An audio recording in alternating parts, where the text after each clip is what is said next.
Hello everyone, welcome back to my channel.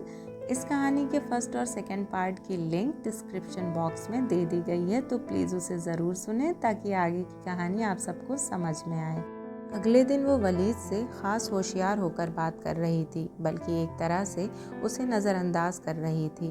पहले तो वो थोड़ा उलझा, फिर अपने काम में लग गया। लंच ब्रेक में भी वो उसे नज़र बचाकर ऑफिस से निकल आई थी। कैफ़े में एक कोने में बैठी वहाँ अपना लंच कर रही थी जब वलीद हाथ में अपनी प्लेट थामे वहीं चला आया। मैं एक दिन क्या गायब रहा? तुम तो सर से पाँव तक पूरा बदल ही गई हो। वजह जान सकता हूँ? कुर्सी घसीटकर वो उसके सामने बैठ गया था। उसने इजाज़त ली कब थी कि वो उसे मना करती कि यहाँ मत बैठो। मैं यहाँ अकेले बैठने आई थी वलीद। वही तो पूछ रहा हूँ कि आज क्या हुआ है कि सुबह से अकेले ही बैठे जा रही हो। कोई बात हुई है तो कहो। और उसने छोटे से अल्फाज में बता दिया कि सर शहरयार ने उन दोनों की बेतकल्लुफ़ी पे एतराज़ किया है। वलीद मज़े से अपना लंच करता रहा, जैसे वो किसी तीसरे मोहल्ले के लड़का लड़की की कहानी उसे सुना रही हो। तुम्हें बुरा नहीं लगा ये सब सुनकर? वो वलीद के रिएक्शन पे कुछ ज़्यादा हैरान हो रही थी, जो मज़े से अपना लंच ही किए जा रहा था। उसके माथे पे ज़रा भी शिकन नमूदार नहीं हुई थी, जबकि इसी बात पे तकरीम के तन बदन में आग लग गई थी जब उसने सुना था तो। तुम्हें बुरा नहीं लग रहा है? तकरीम के सवाल पे उसने भरे मुंह से सर में नहीं में हिला दिया। तुम इतने पुरसुकून कैसे हो सकते हो वलीद? क्योंकि मुझे पता है कि वो जो कह रहे हैं मैं वो नहीं हूँ। तकरीम हैरत से उसे देखने लगी।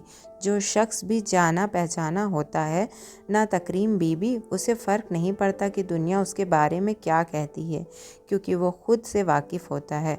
गुस्सा वो दिखाता है जो सेल्फ कॉन्फिडेंस की कमी का शिकार हो, और मैं ऐसे लोगों में से नहीं हूँ। तकरीम अब उसे बड़े रौब के अंदाज में देख रही थी। मैं दुनिया को नहीं जानता क्योंकि मैं दुनिया को जीतने नहीं निकला, मगर मैं खुद को जानता हूँ क्योंकि मैं खुद को जीतने निकला हूँ। किसी के कुछ कह देने से वलीद मुगल ही रहेगा, तो क्या फ़र्क पड़ता है कि कोई क्या कह रहा है। मेरी सेल्फ इमेज पे ज़रा से भी कोई फ़र्क नहीं पड़ा। मेरी सेल्फ इमेज ज़रा भी इम्प्रेस नहीं हुई। वो नहीं जानती थी कि हर वक्त लापरवाह नज़र आने वाला वलीद अंदर से इतना मैच्योर है। वो अंदर से उसे मुतासिर हुई थी। वो हर ऐसे शख्स से मुतासिर हो जाया करती थी, लेकिन अभी उस जैसा बनने की कोशिश नहीं किया करती थी। ओह हाँ, मैं बताना भूल ही गया कि मेरा MBA में एडमिशन हो गया है और 2 हफ्ते बाद क्लासेस स्टार्ट हो रही हैं। लेकिन मैं अगले हफ्ते से ही नहीं आ रहा कि कुछ वक्त घूमूंगा फिरूंगा, रेस्ट करूंगा। अभी तो तुम्हें आए 2 महीने भी नहीं हुए हैं और अभी से तुम जा रहे हो। वो उदास हो रही थी। सहीली बात यह है कि खामोश इंसान सड़ने लगता है, और मैं अब खुद को यहाँ खामोश समझता हूँ। 1 महीने में जितना सीखना था मैंने सीख लिया। अब नया कुछ सीखने को रहा नहीं। वैसे भी लोग ज़िंदगी में आते जाते रहते हैं, सबक भी देते हैं। लोगों से ज़्यादा उस सबक को याद रखना चाहिए जो लोगों से मिलता है। आज वो वलीद उसे बदला बदला नज़र आ रहा था, जो हमेशा उसके साथ होता था। लोगों ने भी प्याज की परतों की तरह शख्सियत की परतें छुपा रखी होती हैं, जो वक्त के साथ साथ एक एक करके उतरती जाती हैं। वलीद अब अगले हफ्ते से गायब हो गया था, और जिस रेफरेंस से वो यहाँ आया था उसी से उसने अपना तजुर्बे का सर्टिफिकेट भी हासिल कर लिया था। मिलने आऊँगा, फिक्र मत करो। मुस्कुराहट वाली इमोजी के साथ उसने तकरीम को मैसेज किया था, जो उसने उदासी से पढ़ा था। वो जानती थी अब वो नहीं आने वाला। वलीद के जाने से पहले जैसी रूटीन फिर से लौट आई थी। फिर से वो लंच आवर में अकेले बैठा करती थी, अकेले घूमा करती, लोगों को देखा करती, कुछ वक्त नेट इस्तेमाल करती और कुछ किताबें पढ़ने में। उससे भी बोर हो जाती तो अपने अधूरे काम निपटा लेती थी। जॉब देखा करती और अप्लाई करती रहती, और ये बात भी थी कि अभी तक उसे ना यहाँ जॉब मिली थी और ना ही अपनी फील्ड में कहीं जॉब मिली थी। उन्हीं दिनों उसकी मुलाकात IT की सारा से हुई थी, जो एक बोल्ड और बहुत ज़्यादा कॉन्फिडेंट लड़की थी। उसे हर किसी को इम्प्रेस करना आता था, और तकरीम तो यूं भी बैठे बिठाए इम्प्रेस हो जाया करती थी। कुछ दिनों की मुलाकात में ही दोनों की काफ़ी अच्छी दोस्ती हो गई थी। वो वहाँ के परमानेंट स्टाफ में से थी। हालांकि उसे वहाँ नौकरी करते साल ही हुआ था। तकरीम ने कई लोग देखे थे जो 5-5 साल से यहाँ काम करने के बावजूद भी परमानेंट नहीं हुए थे। उनकी नौकरियाँ कॉन्ट्रैक्ट की बुनियादों पे चल रही थी। इंसान में सलाहियत होने चाहिए आगे बढ़ने की, तरीके आने चाहिए तरक्की करने के, और फिर सब आसान हो जाता है। तकरीम के पूछने पे वो कैसे परमानेंट हो गई, सारा ने आंख दबाकर जवाब दिया था। और वो हमेशा की बेवकूफ़, न सोचा न समझा कि वो किन तरीक़ों की बात कर रही है और सलाहियतों की बात कर रही है। मैं अपने बॉस से बात करूँगी, वो तुम्हें आईटी डिपार्टमेंट में एडजस्ट कर लेंगे। उस फजल के सहारे रहोगी तो यहीं बैठी रहोगी। वो ना खुद तरक्की करता है न दूसरों को करने देता है। उसके लहजे में सरफजल के लिए इतनी हिकारत देखकर तकरीम को अच्छा नहीं लगा था। वो उम्र में उससे बड़े थे, वैसे भी सीनियर थे। एहतराम भी किसी चिड़िया का नाम है, लेकिन वो फिर भी खामोश रही थी। वो उसकी दूसरी गलती थी। पहली गलती क्या थी, उसे जल्दी ही पता चलने वाला था। बड़े दिनों बाद कोई मेरे ऑफिस में भूला भटका चला आया है। कल बिलाल भी कह रहा था कि इतने दिनों से वो नहीं आई जिनके आने से जलजला आ जाता है। सरफजल उसे बैठते देखकर छेड़ रहे थे। मैं जलजला हूँ, उसने मुंह बनाया। तुम जलजला नहीं हो, लेकिन जलजला लाती हो। आती जाती हो और ज़ोर शोर से बोलना शुरू करती हो तो ऑफिस हिलकर रह जाता है। मैं तो आपको लेने आई थी कि चल के मेरी बर्थडे सेलिब्रेट करें, लेकिन यहाँ तो मुझे नए नए नहीं बल्कि बुरे बुरे नाम दिए जा रहे हैं। वो एकदम चौंके। आज तुम्हारी बर्थडे है? वो मुस्कुरा दी। चलो फिर सेलिब्रेट करते हैं, लेकिन ट्रीट मेरी तरफ से होगी। वो फ़ौरन काम समेटने लगे थे। वो दोनों चाय खाना आए थे। ऑर्डर नोट कराने के बाद इधर उधर की बातें होने लगी थीं। सर, क्या मैं बेवकूफ़ हूँ? अचानक उसने पूछा था, जिस पे सर चौंके और फिर मुस्कुरा दिए थे। तकरीम, मासूमियत और बेवकूफ़ी में फ़र्क होता है।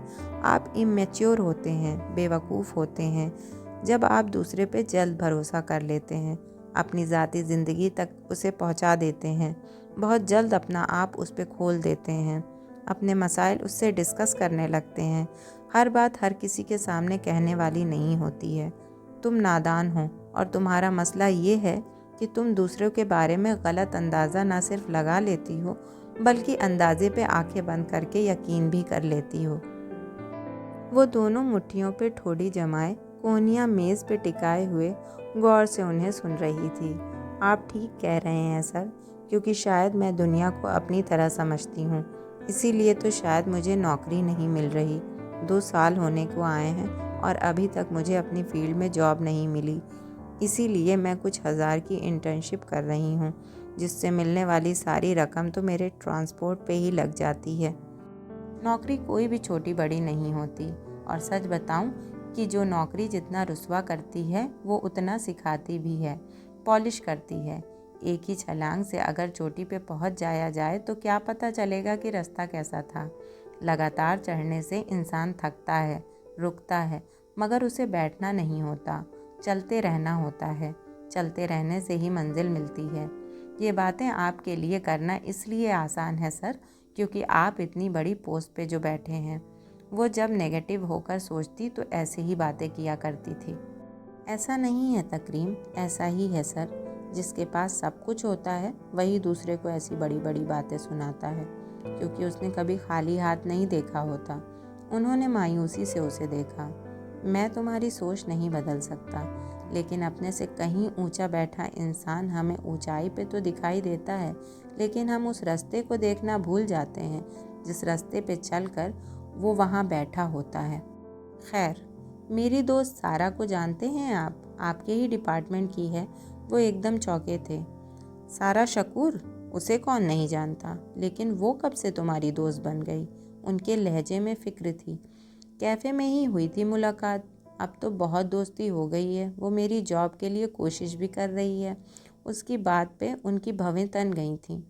तुम उसके बॉस से मिली हो? उसने फ़ौरन नहीं में सर हिलाया। मिलना भी मत। मगर सर, उसे एतराज़ था, लेकिन उन्होंने सख्ती से उसकी बात काट दी थी। दूर रहो सारा से तकरीम, ये कहकर सख्त लहजा इस्तेमाल किया उन्होंने। उन्होंने इतना सख्त लहजा तो कभी नहीं इस्तेमाल किया था। वो उन्हें देखकर रह गई थी। वो अब पुरसुकून बैठे चाय पी रहे थे। उनके मना करने के बावजूद भी उसने सारा से मिलना जुलना नहीं छोड़ा था। उसे तो सारा का दोस्ताना अंदाज और कॉन्फिडेंट लेवल बहुत पसंद आया था। ना जाने सर ने उसे क्यों मना किया था उससे मिलने के लिए। सर बेकार में ही उससे बदगुमान है, या हो सकता है एक प्रोफेशनल जेलिसी हो। आखिर वो इतनी यंग है और इतनी अच्छी पोस्ट पे है, और फिर है भी उनके ही डिपार्टमेंट की। इंसान है वो भी, प्रोफेशनल जेलिसी हो ही जाती है। उसने खुद ही सब फर्ज कर लिया था। उसकी तो अहमियत भी खुद को ही दे डाली थी। ना जाने वो अपनी अकल पर इतना भरोसा क्यों करती थी, जो सिमटी हुई थी। 2 हफ्ते के बाद ही सारा के बॉस ने उसे इंटरव्यू के लिए बुला लिया था, और ये खबर उसको सारा ने ही दी थी। ना बाकायदा कोई ऑफिशियल लेटर मिला था, ना ही बॉस की तरफ से कोई कॉल आई थी। इसलिए उसे बेहद अजीब सा लग रहा था। आईटी के जिस ऑफिस में वो जा रही थी वहाँ सर फजल नहीं थे। वो दूसरे ऑफिस में काम करते थे, इसलिए वो ज़्यादा जानती नहीं थी सारा के बॉस को। अंदर ही अंदर ऐसे ही अपॉइंटमेंट होते हैं यार, कि किसी को कानो कान खबर भी नहीं होती और अपना बंदा रखवा लेते हैं। वो सारा की कही इस बात से एग्री कर रही थी। उसने ये सब अपनी आंखों से होते देखा था, कि कैसे लोग अपने जानकारों को भर्ती करवा लिया करते हैं, और जबकि बाकायदा सीट का ऐलान भी नहीं होता है। जॉब के लिए कुछ पापड़ तो बेलना ही पड़ते हैं, इसीलिए जो समझा रही हूँ उस पर अमल करना। जब इंटरव्यू देने जाओ तो ढंग से ड्रेसिंग करके जाना, ऐसे उठकर मत चली जाना। उसने हैरत से अपनी ड्रेसिंग को देखा, जो हर लिहाज से स्टाइलिश थी। उसे तो कोई कमी नहीं नज़र आ रही थी। फिर उसने सारा की ड्रेसिंग को देखा, जो टाइट कमीज़ पे छोटी आस्तीन पहने, टाइट जीन्स चढ़ाए, बिना दुपट्टे के बड़े एतमाद से घूमती थी। उसकी ड्रेसिंग में बेबाकी थी और तकरीम की ड्रेसिंग में शर्म, वरना दोनों ही अपनी अपनी जगह स्टाइलिश थीं। वो उस वक्त इंटरव्यू पैनल के सामने पेश होने के लिए अंदर दाखिल हो ही रही थी। हमेशा की तरह होठों पे दुआएं थीं और हाथ पैर कपकपा रहे थे। यहाँ आने से पहले उसने सर फजल से जिक्र तक नहीं किया था। सोचा था जॉब हो जाने पे उन्हें सरप्राइज़ देगी। इस बार भी उसने अपनी महदूद अकल का इस्तेमाल किया था कि ये बात हरीम तक से डिस्कस नहीं की थी। जैसे ही वो अंदर दाखिल हुई, लम्हा भर के लिए वो शॉक्ड रह गई। वहाँ पैनल नाम की कोई चीज़ नहीं थी। सिर्फ एक शख्स था, अपनी कुर्सी पे बैठा था, जो यकीनन सारा का बॉस था। तकरीम मसूद, प्लीज़ कम इन। उसने इतनी गर्मजोशी के अंदाज में अपनी सीट से उठकर उसका वेलकम किया था कि वो घबरा गई थी। अंदर कहीं कुछ नामुनासिब सा महसूस हुआ था। सारा बहुत तारीफ़ करती है आपकी, इसलिए मुझे आपको कंसीडर करना ही पड़ा। हालांकि आपका कोई तजुर्बा नहीं है, लेकिन फिर भी मुझे यकीन है कि आप बहुत अच्छा काम कर लेंगी। फिर एक फॉर्मल सा इंटरव्यू हुआ, जिसके जवाब वो एतमाद से देती रही। ठीक है मिस तकरीम, आपको इन्फॉर्म कर दूंगा। बस एक आखिरी सवाल है। उसने सामने रखी फाइल बंद कर दी थी। आप अपनी जॉब में से हमें कितनी सर्विसेज दे सकती हैं? उसने नासमझी से देखा। ये भला कैसा सवाल था? कुछ देर वो उलझी, फिर उसने बड़े एतमाद से जवाब दिया, जितनी कंपनी की डिमांड होगी। उसका जवाब सुनकर वो मुस्कुरा दिया था। अगर कंपनी की डिमांड से आगे जाना पड़ा तो? ना जाने क्यों तकरीम के अंदर एक अलार्म सा बजा। जब मर्द की नीयत में हवस उतर आए, जो वैसे ना भी दिखाई दे तो भी औरत की छठी हिस्स उसे सब समझा देती है। सॉरी सर, मैं कंपनी के डिमांड्स के आगे नहीं जाऊंगी, क्योंकि मैं इतनी प्रोफेशनल नहीं हूँ। उसके जवाब पे अतीक का कहकहा बुलंद हो गया। वो फ़ौरन खड़ी हुई। May I go now sir? Of course. और वहाँ से निकलते हुए वो फैसला कर चुकी थी कि उसे इस शख्स के अंडर में काम नहीं करना। उसे इस शख्स के सामने बैठकर अच्छी तरह अंदाज़ा हो गया था कि सारा और उसमें क्या फ़र्क है। उसे अब सरफजल की वार्निंग बुरी तरह याद आ रही थी। मैं वाकई बहुत बेवकूफ़ हूँ सर, जो लोगों को समझने में गलती कर देती हूँ, उसने खुद से कबूल किया था।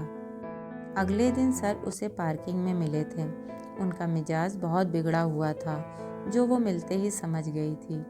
उसके सलाम का जवाब देते ही वो पूछ रहे थे, तुम कल अतीक के ऑफिस गई थी इंटरव्यू देने? तो उन्हें कहीं ना कहीं से खबर मिल ही गई थी, अनजाने तौर पर ही सही, पर उसका सर झुक गया था। जी, आवाज़ खुद ब खुद हल्की हो गई थी। जो सच्चे होते हैं वो सर उठाकर जवाब देते हैं, नज़रें वो झुकाते हैं जिनके अंदर चोर होता है। उसने सर उठाकर उन्हें देखा। मैं गलत थी सर, गलती मान लेना बड़प्पन की निशानी है। उन्होंने जवाब में कुछ नहीं कहा, बस एक गहरी सांस ली थी। वो चाहते थे कि वो बोले, लेकिन वो कुछ बोल नहीं रहे थे। इंसान गलती तब करता है जब वो अनजान हो या कम अक्ल हो। मैं दोनों में से हूँ, मैं मानती हूँ, लेकिन ये इसलिए है कि मैं अभी दुनिया देख रही हूँ। मैंने अभी दुनिया देखी नहीं है, अब देख रही हूँ तो समझ रही हूँ कि मैं कितनी बेवकूफ़ और जज्बाती हूँ, लेकिन मुझे उम्मीद है कि मैं इस सबक से बहुत कुछ सीखूंगी। उन्होंने अफसोस से सर हिलाया था। बेवकूफ़ लड़की, सीखने के लिए हमेशा खुद तजुर्बा करना ज़रूरी नहीं होता। कभी कभी दूसरों के तजुर्बे से भी सीख लेना चाहिए। अगर दूसरा बता रहा है कि आग जलाती है तो मान लें, क्या हर्ज है? हाथ जलाकर ही सीखना ज़रूरी है क्या?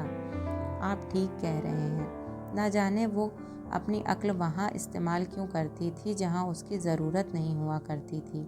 आइंदा ऐसी नादानी मत करना तकरीम। बचपना तब तक ही अच्छा लगता है जब तक वो नुकसान ना दे। और एक आखिर बात, सारा से दूर रहो। तुम उसे उस तरह नहीं जानती जैसे मैं जानता हूँ, और अगर कोई मर्द किसी औरत के बारे में ये सब कह रहा है तो समझो कि वो सब कुछ जानता है। तकरीम उनकी शक्ल देखती रह गई। वो अब ठीक से समझ सकती थी कि वो जो कह रहे हैं ठीक कह रहे हैं और क्यों कह रहे हैं। उस दिन उसने सारा की कोई कॉल नहीं उठाई थी। वो उससे मिलने से भी कतरा रही थी।